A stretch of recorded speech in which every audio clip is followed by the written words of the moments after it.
अस्सलाम वालेकुम स्टूडेंट्स, अल्लाह ताला के बबरकत नाम से शुरू जो बहुत मेहरबान हायत रहम करने वाला है। आज हम लोग फर्स्ट ईयर फिज़िक्स का टॉपिक करेंगे व्हीटस्टोन ब्रिज। बच्चों ये आपके पास एक इलेक्ट्रिकल सर्किट है, ठीक है। इस इलेक्ट्रिकल सर्किट का मकसद क्या होता है कि आपको जो है जिस रेजिस्टेंस की वैल्यू आपको नहीं पता है, मतलब अननोन रेजिस्टेंस की एक्यूरेट वैल्यू जो है वो फाइंड करके देना है, ठीक है।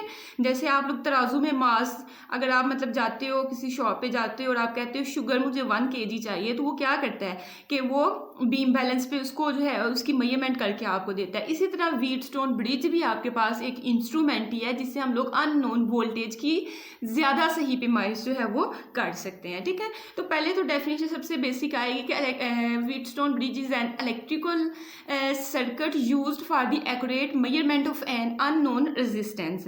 कि व्हीटस्टोन ब्रिज को हम लोग अननोन रेजिस्टेंस की एक्यूरेट मेजरमेंट के लिए इस्तेमाल करते हैं। अब अगर इसका सर्किट थोड़ा सा देख लिया जाए तो इसके सर्किट में हमें नज़र आ रहा है कि सबसे पहले तो हमने एक वोल्टेज सोर्स लगाया हुआ, यहाँ कोई बैटरी वगैरह लगाई हुई है। यहाँ हमने स्विच है, ठीक है, एक यहाँ स्विच है और यहाँ हमें 1 2 3 4 हमें रेजिस्टेंसेस या रजिस्टर्स नज़र आ रहे हैं, ठीक है। इसको R1 का नाम दिया, इसको R2 का, ये R3 और ये R4 का इसको हमने नाम दिया। और यहाँ एक हमारे लिए नई चीज़ है जो कि है गिलवानोमीटर, ठीक है। गिलवानोमीटर का काम क्या होना है कि इसने जो है करंट जो है फ्लो, जब करंट होगा तो उस चीज़ को शो करना है कि कितना करंट यहाँ से फ्लो हो रहा है, ठीक है। तो सिंपल सा इसका सर्किट है। तो इस सर्किट को थोड़ा सा जो है जाहिर इसकी हमने कैलकुलेशन करनी है, तो नेम इस पॉइंट को हमने ए वाला, ठीक है, नाम दे दी, इसको बी का नाम दे दी, यहाँ सी का और यहाँ डी का, ठीक है। स्टार्ट में अगर आपका स्विच यहाँ से क्या है ऑफ है तो कोई करंट आपका फ्लो नहीं करेगा, लेकिन जो ही यहाँ से हम लोग स्विच को कनेक्ट कर देंगे तो आपके पास जो है करंट फ्लो करना शुरू कर देना है, ठीक है। और करंट देखिए ना, ये पॉजिटिव टर्मिनल, ये छोटे वाला जो होता है ये नेगेटिव टर्मिनल को शो कर रहा होता है। तो हम लोगों ने तो यही कन्वेंशन देखी ही है कि कन्वेंशनल करंट जो होता है वो पॉजिटिव से नेगेटिव की तरफ फ्लो करता है। तो मतलब इस तरह अपवर्ड को मोशन करेगा, फिर यहाँ सर्किट में से घूम के और एक टाइम आएगा फिर इस तरफ को यहाँ आ जाएगा आपके पास, मतलब आपके पास एंटी क्लॉकवाइज डायरेक्शन में मोशन होगी, ठीक है। यहाँ से ये चलना शुरू होगा, यहाँ घूम घुमा के सारा मतलब यहाँ आपके पास आ जाएगा, ठीक है। तो ये बेसिक चीज़ आपके पास हो गई। अब देखिए आपने जो हमने डायरेक्शन ली हुई है ना, करंट की डायरेक्शन ली है, वही हमने ये जो लूप्स हमारे पास बांध ली है। लूप होता है क्लोज सर्किट आपके पास, देखें लूप आपके पास किस किस तरह की बांधनी है। अगर मैं देखूँ ना तो ये भी तो मुझे एक बंद सर्किट ही मिल रहा है, तो ये भी आपके पास एक लूप है। सेकेंड में देखें ये वाला जो है ये भी एक लूप है। थर्ड में ये भी आपके पास लूप है, ठीक है। तो ये 1 2 3 3 लूप्स हमारे पास बन रही हैं। तो अब हमारा काम क्या होना है कि हमने ना इस सर्किट में से जो करंट फ्लो हो रहा है होना है ना, उस करंट को जो है हमने कोशिश करनी है कि इस गिलवानोमीटर पे जो है आपके पास, गिलवानोमीटर में ना यहाँ नीडल होती है जो कि 0 पे होती है। जो ही आप स्विच ऑन करोगे तो ये थोड़ी डिफ्लेक्ट होगी, हमने उस डिफ्लेक्शन से रोकना है। हमने कुछ इस तरह की कंडीशन लगानी है कि हमारा करंट जो है वो फ्लो ना करे, ठीक है, बैलेंस आपके पास हो जाए। तो पहले तो थोड़ी सी रीडिंग काट लेते हैं, उसके बाद जो है मैथमेटिकल फॉर्म की तरफ आते हैं और किस तरह से हमने करंट को बैलेंस करना है वो सारी चीज़ें देखते हैं, ठीक है। तो पहले मैं थोड़ी सी रीडिंग करवा लूँ कि ये जो चीज़ें अभी मैंने बताई हैं कि हमारे पास रेजिस्टर्स हैं, फिर हमने जो इनको नाम दिया हुआ है, फिर करंट हमारे पास एंटी क्लॉकवाइज डायरेक्शन में फ्लो कर रहा है। उसके बाद करंट नहीं फ्लो करना, मतलब कि करंट आपके पास यहाँ डिफ्लेक्शन ना शो हो, तो उसके लिए हमने कंडीशन लगानी है। तो यहाँ तक तो हम लोग पहले रीडिंग करते हैं ना। हमने पहले तो हमने डेफिनेशन लिखी, उसके बाद हमने यहाँ से बताना है कि Wheatstone bridge circuit consist of 4 resistances. इसमें 4 रेजिस्टर्स होते हैं जिनका नाम हमने R1 R2 R3 और R4 रख लिया हुआ है और connected in such a way so as to form a mesh ABCDA। हमने इनको इस तरह से मतलब बनाया हुआ कि एक मैश सा बन रहा है, मतलब ABCDA इस तरह का आपके पास एक मैश सा बन रहा है, ठीक है। कहता है अब battery is connected between points A and C. अब देखें ये ए पॉइंट है, ये सी पॉइंट है, इनके दरमियान में हमने एक बैटरी को कनेक्ट कर दिया हुआ है। अ सेंसिटिव गिलवानोमीटर, अब एक गिलवानोमीटर भी हमने लगाया हुआ है और आपको पता है गिलवानोमीटर की अपनी जो है वो रेजिस्टेंस होती है, तो उस रेजिस्टेंस का नाम हम जो है RG रख देंगे कि ये रेजिस्टेंस किसकी है, गिलवानोमीटर की है, ठीक है। तो कहता है sensitive galvanometer of resistance RG is connected between points B and D। B और D इन दो पॉइंट्स के दरमियान में हमने एक गिलवानोमीटर रखा है जिसकी रेजिस्टेंस RG है आपके पास, ठीक है। कहते हैं if the switch S is closed, अगर आप यहाँ से स्विच को क्लोज कर देते हो, a current will flow through the galvanometer. जब स्विच आपके पास, आप घरों में हम स्विच जो ही लगाते हैं तो करंट फ्लो करना शुरू कर देते हैं ना, तो यही कंडीशन यहाँ हुई है। लेकिन हमें चाहिए ये कि हमने किसी तरह से कि ये करंट आपका फ्लो ना करे, हमने वो कंडीशन निकालनी है। तो नेक्स्ट हम लोग यही लिखेंगे कि we have to determine the condition under which no current flows through the galvanometer even for the switch is close. जब आप स्विच लगा भी दें फिर भी कोई करंट फ्लो नहीं करना चाहिए, हमने ये कंडीशन फाइंड करनी है।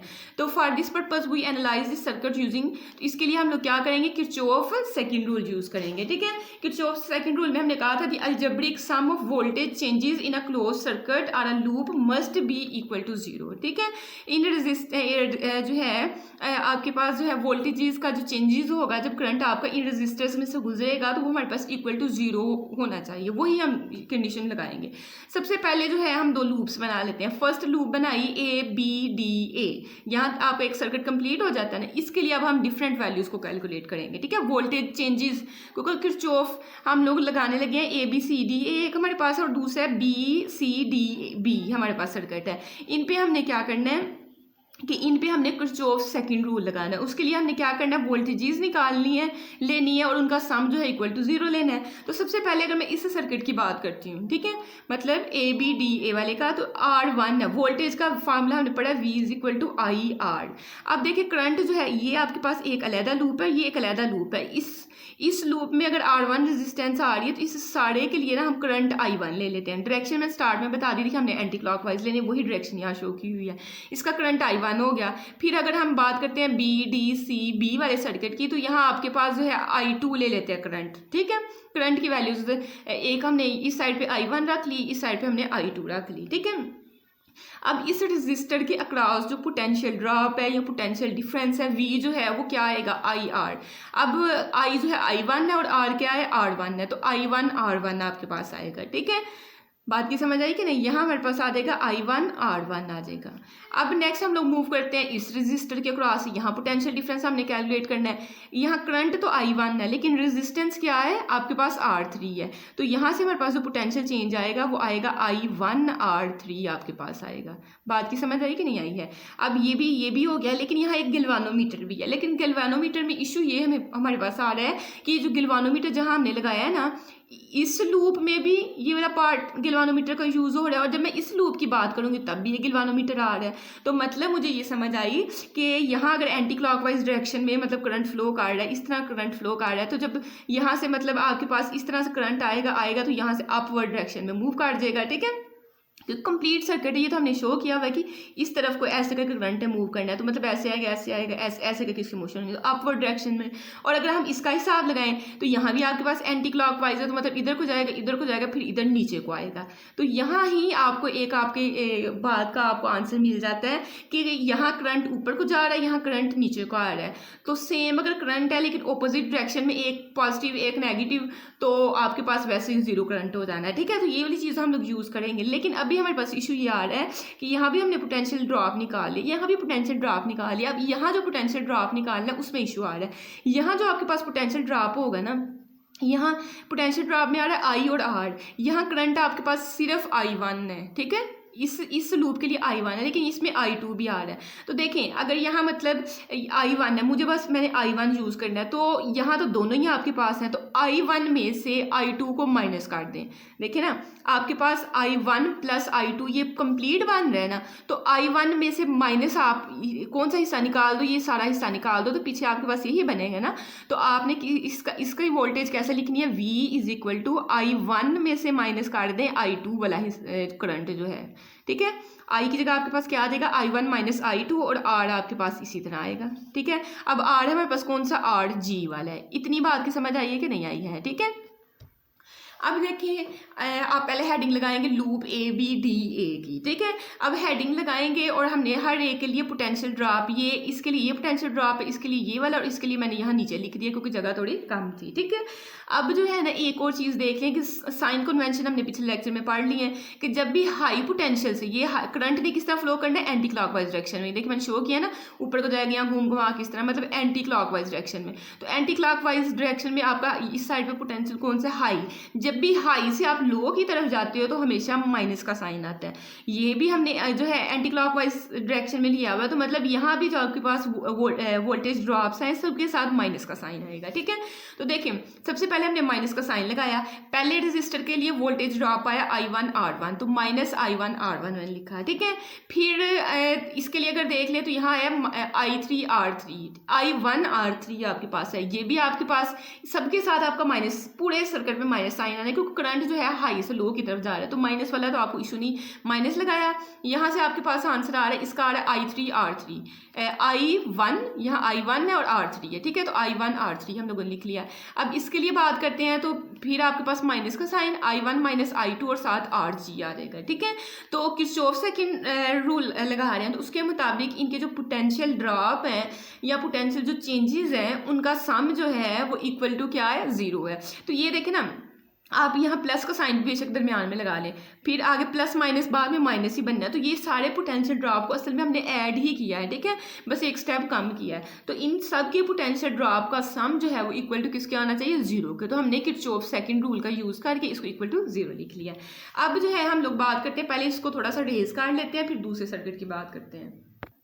अब हमने किरचॉफ सेकंड रूल जो है इस लूप के ऊपर लगाना है। ठीक है, तो इस लूप में सबसे पहले अगर माइनस का साइन तो तीनों के साथ आएगा, जब इस रजिस्टर के क्रॉस जो है पोटेंशियल ड्रॉप, इसके क्रॉस और इसके क्रॉस जब आप पोटेंशियल ड्रॉप जो है वो फाइंड करेंगे। ठीक है, तो पहले R2 की बात करते हैं, माइनस का साइन सबके साथ लगेगा। इसके लिए आपके पास जो है पोटेंशियल ड्रॉप आएगा, इसमें करंट क्या है I2 आपके पास है और रेजिस्टेंस क्या है R2 है। ठीक है, तो माइनस I2 R2 आपके पास यहाँ आ जाएगा। और अगर इसके क्रॉस करते हैं तो यहाँ आपके पास जो पोटेंशियल ड्रॉप आएगा वो आएगा माइनस का, यहाँ भी चले माइनस का साइन चले बाद में लगा लेंगे एक दफ़ा ही। यहाँ करंट आपके पास है I2 और रेजिस्टेंस है R4। फिर हम लोग बात करेंगे इस जो है गिलवानोमीटर के क्रॉस, यहाँ आपके पास करंट सिर्फ I2 है, लेकिन यहाँ से I1 भी फ्लो कर रहा है और I2 भी आपके पास जो है इसमें फ्लो कर रहा है। तो हम लोग क्या करेंगे कि यहाँ जो हम लोग पोटेंशियल ड्रॉप निकालेंगे V इज इक्वल टू, हमें बस I2 चाहिए, हमें I1 नहीं चाहिए, तो I2 वाले में से I2 इस जो है लूप का करंट है उसमें से माइनस काट देंगे ये वाला सारा। ठीक है, तो आप क्या करेंगे I2 माइनस I1। ठीक है, इस करंट को माइनस किया और रेजिस्टेंस आपके पास यहाँ गिलवानोमीटर के हम लोग काट रहे हैं, तो इसकी रेजिस्टेंस को हमने RG का नाम दिया था। ठीक है, इसको RG का नाम दिया था। तो ये तीनों के लिए हमने अलग-अलग पोटेंशियल ड्रॉप फाइंड कर लिए, इन सबको ऐड करेंगे। सबसे पहले माइनस के साइन के साथ आएगा माइनस I2 R2 आपके पास आएगा, यहाँ माइनस I2 R4 आपके पास आएगा और minus I2 minus I1 into RG आपके पास आएगा। और हम किरचॉफ सेकंड रूल लगा रहे हैं, इसका मतलब इक्वल टू 0 आएगा क्योंकि हम पोटेंशियल ड्रॉप निकाल लें, उसका सम जो है इक्वल टू 0 होता है। ठीक है, अब देखिए जो मैं चीज़ आप लोगों को यहाँ पहले समझा चुकी हूँ कि एंटी क्लॉकवाइज डायरेक्शन में जब करंट यहाँ अपवर्ड डायरेक्शन में मोशन करनी है और यहाँ अभी एंटी क्लॉकवाइज है, यहाँ से जब नीचे आएगा तो ये डाउनवर्ड डायरेक्शन में, तो इनकी जो है डायरेक्शन क्या है, ऑपोजिट है। तो एक प्लस का है अगर तो एक माइनस का है, और सर्किट आपने सेम रेजिस्टेंसेज, दो यहाँ रजिस्टर्स यूज़ किए हैं, दो यहाँ रजिस्टर्स यूज़ किए हैं, तो इसका मतलब है कि ये दोनों जो है एक दूसरे के असर को ख़त्म कर देंगे, कैंसिल आउट कर देंगे। मतलब कि आपने जो दो फैक्टर्स निकाले थे ना I1 माइनस I2, वो इक्वल टू 0 हो जाएगा क्योंकि ये दोनों एक दूसरे के इफेक्ट को क्या कर रहे हैं, कैंसिल कर रहे हैं। यहाँ इसमें हमने I1 माइनस I2 लिखा था, यहाँ I2 माइनस I1 लिखा था, तो जो मर्जी चीज़ ले लो दोनों ही इक्वल टू क्या आएंगे, 0। चाहे I1 माइनस I2 हो चाहे I2 माइनस I1 हो, ये दोनों इक्वल टू 0 होंगे। अब इन दोनों इक्वेशंस में हम लोग I1 माइनस I2 की जगह 0 पुट कर देंगे, तो ये वाली यहाँ सारी 0 हो जाएगी, तो पीछे रह जाएगा minus I1 R1 minus I1 R3 is equal to 0, ये वाली इक्वेशन आपके पास। ठीक है, नेक्स्ट स्टेप में आपने बस क्या करना है, ये माइनस का इसको उठा के दूसरी साइड पे ले जाओगे तो ये प्लस का बन जाएगा। ठीक है, इस वाले में ये आपकी टर्म इक्वल टू 0 हो रही है, तो पीछे बात जाएगा minus I2 R2 minus I2 R4 equal to 0। आपने फिर नेक्स्ट स्टेप में ये I2 R4 इस साइड पे माइनस का दूसरी साइड पे लेके जाओगे तो प्लस का बन जाएगा, तो आपकी ये सेकंड इक्वेशन बन जाएगी। ठीक है, बात की समझ आई कि नहीं आई है।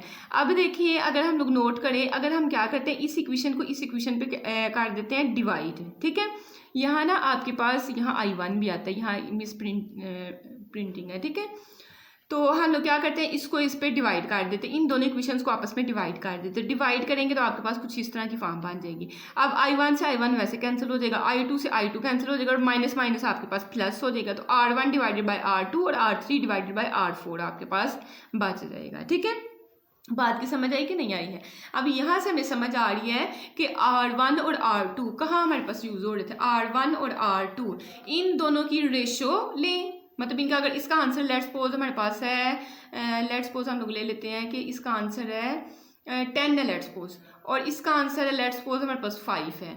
इन दोनों की रेशो को डिवाइड करें, R1 डिवाइडेड बाई R2, एक हमने 10 ली और एक हमने 5 ली थी, उससे जो आंसर आएगा वो बराबर होगा किसके आंसर के, R3 को डिवाइड करें R4 पे, R3 को डिवाइड करें R4 पे, ठीक है। तो R3 का कुछ ना कुछ वैल्यू ले लेते हैं, लेट्स सपोज कि हमने लिया 8 ली है, R4 की लेट्स सपोज हमने 4 ले लिया है, तो 8 को जब 4 पे डिवाइड करेंगे तो यहाँ से भी आपके पास क्या आंसर आएगा, 2 आएगा। तो बात समझ आई कि नहीं, कि दो रेजिस्टेंस की रेशो को डिवाइड करें और अगले भी जो दो हैं टोटल 4 होनी है ना, तो इनकी रेशियोज को डिवाइड करें तो आपके पास आंसर सेम आता है। तो मतलब थ्रू आउट दी सर्किट आपके पास सेम रेजिस्टेंस जो है वो होगी।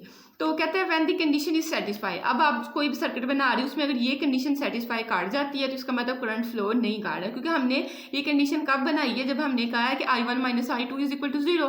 तो कहते हैं satisfy no current flows through the galvanometer and shows no deflection. तो जब करंट ही नहीं फ्लो कर रहा तो गिलवानोमीटर तो करंट जब फ्लो करे तो करंट कितना फ्लो कर रहा है उसको शो करने के लिए डिफ्रैक्ट वो नीडल्स होती है बिल्कुल जीरो पे होती है, वो इस साइड को या इस साइड को हो जाती है। तो जब करंट ही फ्लो कर रहा है तो गिलवानोमीटर में किसी तरह की कोई डिफ्लेक्शन जो है वो शो नहीं होनी है।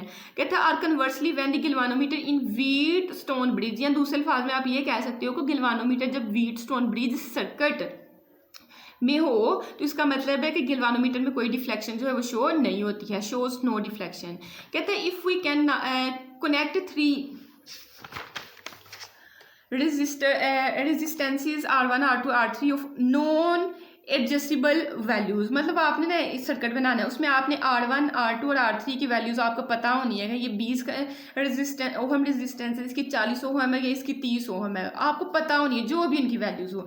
And a fourth resistance R4 of unknown value, और जो R4 होनी है ना उसकी वैल्यू का अगर आपको नहीं पता है तो फिर आप लोग क्या करोगे, वो आप इसी फार्मूले को थोड़ा सा एडजस्ट कर लोगे। मतलब R4 नहीं ना आपको पता है तो R4 को दूसरी साइड पे ले जाओ, R4 दूसरी साइड पे चला गया, ठीक है। यहाँ आपका पड़ा हुआ है R3, सिर्फ R4 को उस साइड पे ले गए, इस R2 को इस साइड पे ले दो, तो इधर आके R2 जो है मल्टीप्लाई हो जाएगा और R1 आके डिवाइड हो जाएगा। तो R3 R2 और R1 इन तीनों की वैल्यूज़ का पता है, तो यहाँ से आप R4 की वैल्यू आसानी से कैलकुलेट कर सकते हो, ठीक है। तो कहते हैं कि anti-resistances R1, R2, R3 are so adjusted that the galvanometer shows no deflection. Then from the known resistances the unknown resistance R4 can be determined या calculated, जो मैंने अभी आपको बात बताई है कि अगर R1 R2 R3 की वैल्यू आपको पता है तो R4 आप इजीली जो है वो फाइंड कर सकते हो।